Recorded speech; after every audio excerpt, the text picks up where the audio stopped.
মুক্তিযুদ্ধ সহ দেশের সব গণতান্ত্রিক আন্দোলনে জনগণের বিরুদ্ধে অবস্থান নেওয়া একটি দল এখন জুলাই আন্দোলনকে পুঁজি করে সুবিধা আদায়ের চেষ্টা করছে বলে মন্তব্য করেছেন বিএনপির সিনিয়র যুগ্ম মহাসচিব রুহুল কবির রিজভী।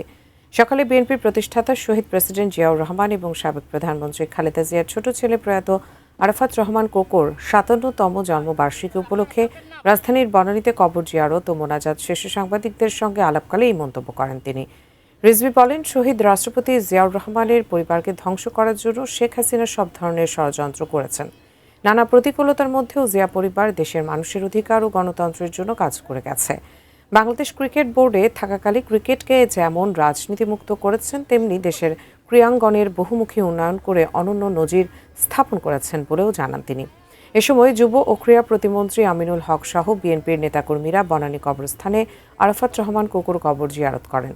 পরে তার আত্মার জনগণের বিরুদ্ধে ছিলেন, মোনাজাত করা হয়। ৯০ ছিলেন, ৮৬-তে ছিলেন, সব সময় আপনারা সেই ভূমিকা রেখেছেন বলে এখন জুলাইকে আপনারা ক্যাপিটাল করতে চাচ্ছেন, পুঁজি করতে চাচ্ছেন। কি ভূমিকা ছিল আপনাদের?